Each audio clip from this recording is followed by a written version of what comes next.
Hello everyone, welcome to Move Well, Live Well. We've been having a number of people coming in with issues, complaints of like fatigue, sometimes even anxiety, sometimes even being diagnosed with having a panic attack. So it can range from just general fatigue throughout the day, or it can escalate into something where you can have an anxiety or a panic attack. And what's happening, what we're finding with a lot of these folks, is they're having issues with their breathing. In other words, when they're at work or whatever they're doing, they have this tendency to breathe through their chest. And like we've been talking about before, let's face it, we do a lot of sitting in our lives, and we do a lot of things that are stressful, and we have so many activities that sometimes we can't keep up with what's going on, and we start getting we start to breathe through our chest. And what I mean by that is, let me do a side view here. You can kind of see what I'm doing.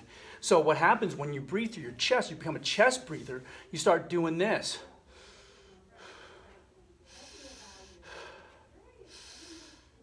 And when you breathe through your chest, up and through here, the rib cage doesn't expand. And it is very, very hard to get a lot of airflow into, as you inspire air, it's very hard for that air to go into those places, and it feels tight in there, and it's just a less efficient way to breathe. So then as you breathe through your chest,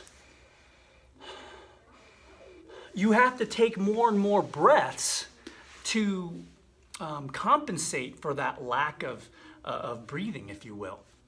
So one good way to fix that is to start breathing through your stomach. Now, what I mean by that, what you can do is, if you're seated, you can kind of practice this at home or at your desk or anything. You put your hand on your belly like this, and you practice breathing through your belly. You can kind of see my hands move as I do this. Same thing here.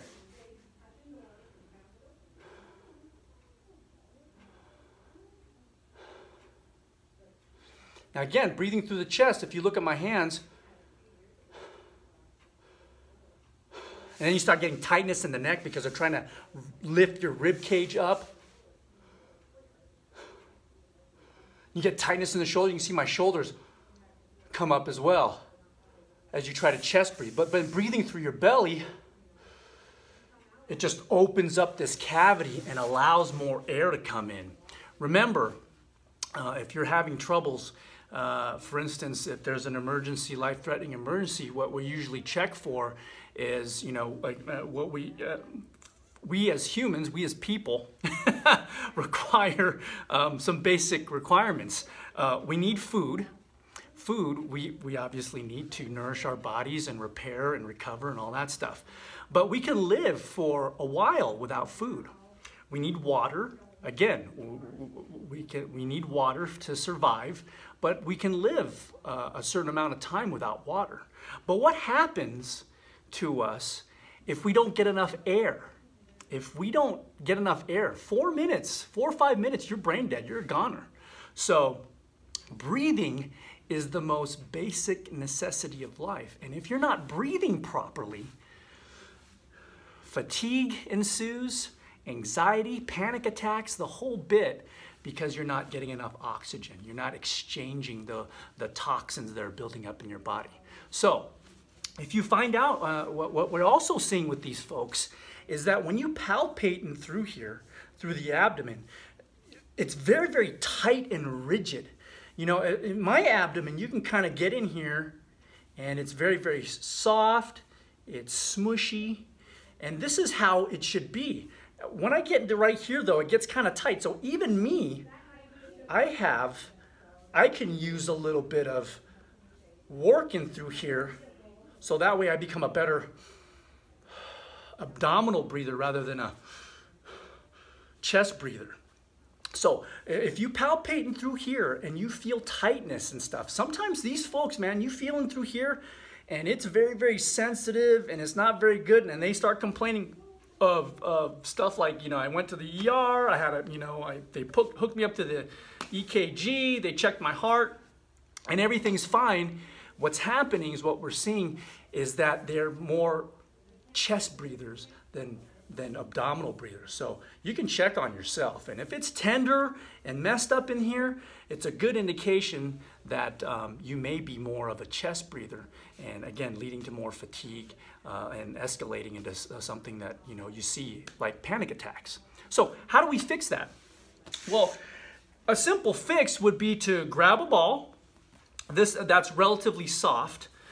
This is kind of like a weighted yoga ball, if you will, or a smaller diameter medicine ball. And again, it's very, very soft, so it's squishy. And what you're gonna do, see that there? Tilt this down just a little bit so you can see a little bit better what I'm doing. There we go, just like that. Good. So, take the ball, and then you're gonna lie down on the ball. Kind of see there? Yeah. And you're gonna find those spots, those areas that are tender in and through there. Remember, your diaphragm is just underneath your rib cage, just right in through here. So if the diaphragm is a muscle, and it can get tight, and if it becomes tight, it becomes less efficient, and then you're gonna have problems with your breathing. So by fixing it, by doing this, let me move my hand over here so you can kind of see what I'm doing. Right here is a really tough spot for me. It's kind of like where my ribs meet, just underneath the sternum, just below the xiphoid process there. And then what I'm doing is I'm just letting my body weight, again, you want to do this to your tolerance. You don't want to sit here in agony and go, oh my gosh, this is sore. And this may be very, very sore for some of you folks. So you may not be able to press down as hard. So you go at an angle in which is comfortable for you. You want to get a little bit of discomfort, but you don't want to sit here in pain. So you're hanging out in here. And again, you're just trying to breathe normally. And try to breathe through your belly rather than your chest. And you'll find with every breath, you want to breathe normally. You don't want to be taking huge, deep breaths, because then you go into a condition called hypocapnia and you start to hyperventilate, or it's a type of hyperventilation where it's not good. So anyway, you're in here and you're just letting that sink in through there.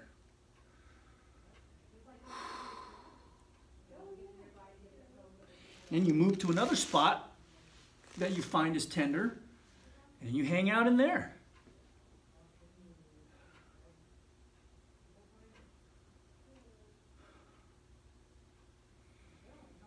Again, breathing, trying to breathe through the stomach. You almost have to kind of switch off. If you're a chest breather, you really have to kind of think about breathing through your stomach. Guys, sometimes guys have an issue because they have this tendency. Guys have this tendency, when they're walking, they suck in their gut, right? They keep their chest up and they suck in their gut and they start breathing through their chest, and then they wonder why they're lightheaded and fatigued all the time. But yeah, make it a point to let that belly come out and breathe through your belly rather than through your chest.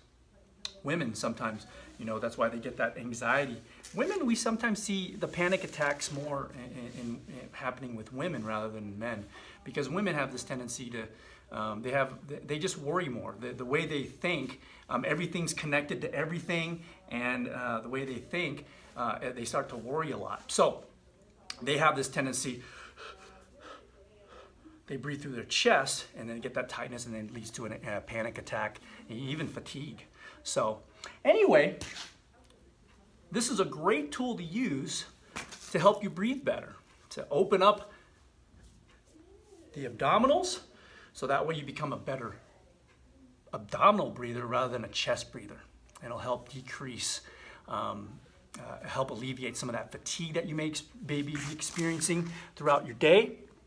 And if it escalates, it can lead to a panic attack, so we don't want that. It's bad for you. So anyway, we appreciate you watching. We thank you for watching. And if you have any questions, please go ahead and leave them off in the comment section below. Please like, subscribe, and share. And when you hit subscribe, make sure you click that bell notifications button, so that way you don't miss any videos that are coming up through the channel here. Anyway, we thank you for watching again. We appreciate it. We'll see you next time. Take care. Bye-bye.